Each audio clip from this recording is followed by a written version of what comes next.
Sahabat Indonesia, kota New York adalah sebuah kota yang berdenyut, hidup, berkegiatan selama 24 jam penuh 7 hari seminggu.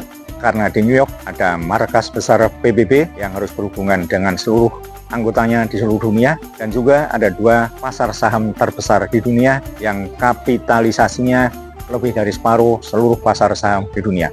Sehingga mereka harus berkomunikasi, bertransaksi dengan seluruh pialang-pialang saham di seluruh dunia. Itulah sebabnya New York selalu hidup, selalu berdenyut, selalu berkegiatan 24 jam penuh.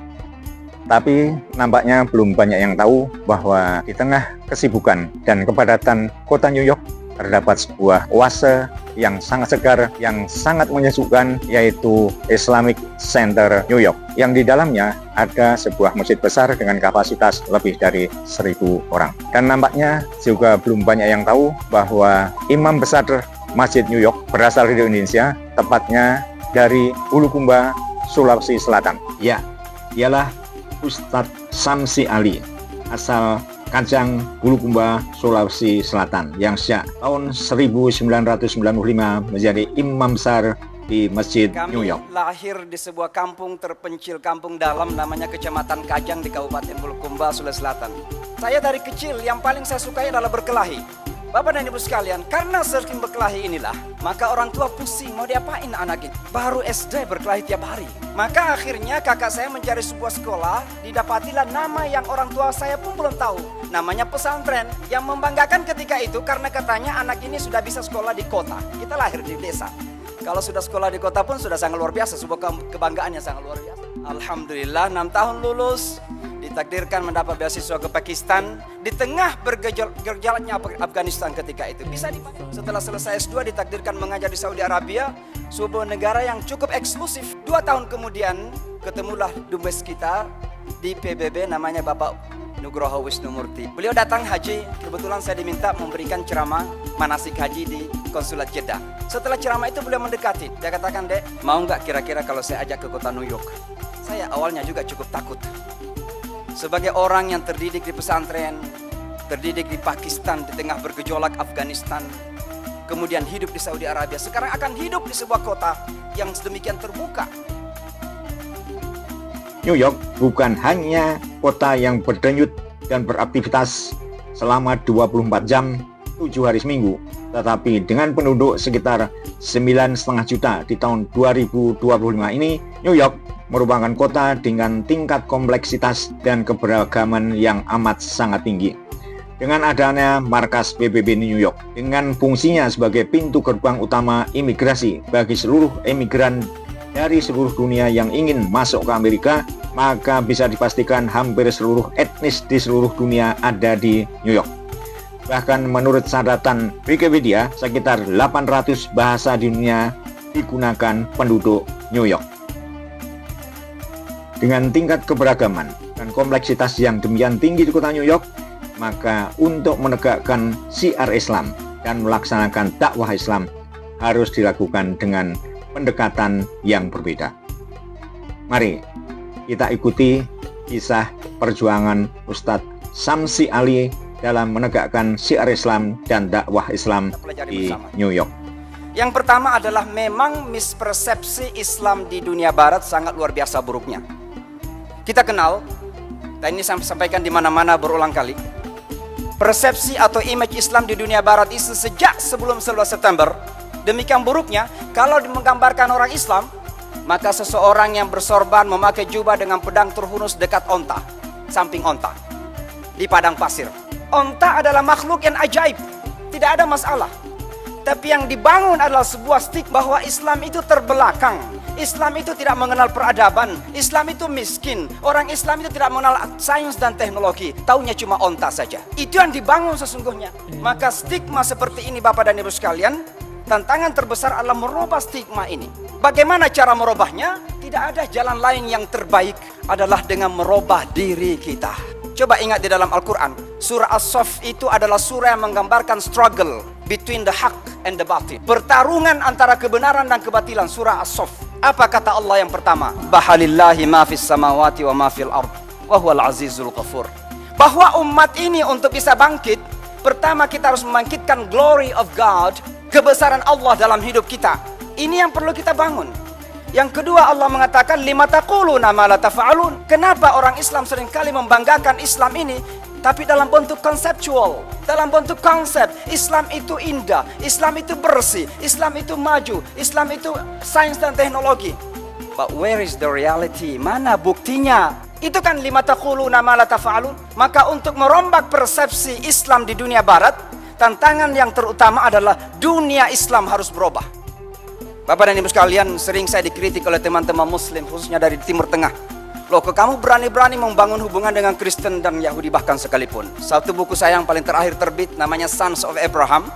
Saya tulis bersama dengan Rabi Yahudi di kota New York. Saya dikritik keras. Kenapa Anda berani-berani demikian? Mereka mengatakan, pola Al-Quran mengatakan kok, walan tarda ankal yahudu walan nasara hatta tattabi'a millatahum. Yahudi Nasrani tidak akan pernah reda kepada kamu sampai kamu ikut kepada millah mereka. Saya ketemu dengan Muslim India. Kamu di India memusuhi kamu siapa sih? Yahudi enggak? Oh bukan, Hindu. Saya ketemu dengan Bosnia. Yang memusuhi kamu itu adalah orang Yahudi. Karena ada ayat Al-Quran mengatakan, wala tajidanna asyaddan nasi adawatan lal yahudu walladzina asyraku. Saya ketemu dengan orang Bosnia, Mustafa Cerik namanya, mufti Bosnia. Saya katakan, mufti, yang membenci kamu siapa di Bosnia? Orang Yahudi enggak? Dia katakan, bukan, bagi kami ayat itu konteksnya bukan. Bagi kami konteksnya Kristen, karena kami dibunuh sama orang Kristen. Saya ketemu dengan orang Muslim dari Myanmar. Saya tanya, oh Yahudi enggak yang benci kamu? Oh tidak. Loh siapa? Buddha katanya. Loh kalau begitu bagaimana memahami ayat dalam Al-Quran? Pelajaran penting malam ini Bapak dan Ibu sekalian. Kita harus mengupdate informasi kita, penafsiran kita tentang ayat-ayat Al-Quran. Kalau tidak, maka kita akan menjadi, mohon maaf agak kasar sedikit, menjadi seperti katak di bawah tempurung. Karena kita berani melakukan perombakan-perombakan dalam penafsiran-penafsiran. Bukan merubah Al-Quran. Insya Allah Al-Quran dijaga oleh Allah sampai hari kiamat nanti. Tapi merombak pemahaman kita ini dalam konteks dunia global sekarang ini menjadi sangat krusial bagi umat kita ini. Bapak dan Ibu sekalian, itu masalah yang harus kita hadapi. Mispersepsi yang sangat luar biasa. Yang kedua adalah lemahnya PR dan media kita. Bapak dan Ibu sekalian, kami di Amerika Serikat menghadapi masalah PR dan media. Saya kasih contoh beberapa waktu yang lalu. Donald Trump, mungkin kenal Donald Trump, pernah mencoba untuk running melawan Barack Obama. Lalu dia mengadakan eksplorasi berkeliling Amerika. Ditanya oleh sebuah media, menurut Anda, Fox News ini, ditanya oleh Fox News, menurut Anda bagaimana sih Islam dan umat Islam itu, orang Islam? Dia katakan masalah, orang Islam itu masalah. Saya cukup sakit hati dan tersinggung. Saya ini sejak pertama datang sudah membangun dialog dengan orang Kristen. Tahun 2006 saya menginisiasi pertama kali pertemuan puncak tinggi antara rabi-rabi Yahudi dan imam-imam Muslim. Loh, apa bahayanya saya sebagai orang Islam?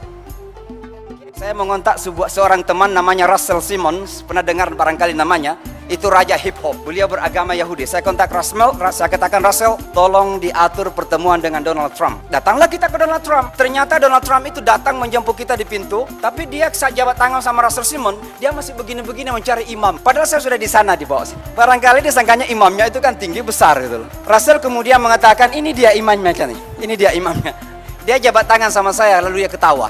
Lalu ditanya oleh Russell, kok ketawa? Kenapa ketawa? Mau lihat jawabannya apa beliau? Dia katakan, saya tidak pernah bermimpi untuk ketemu dengan seorang Muslim, bukan imam.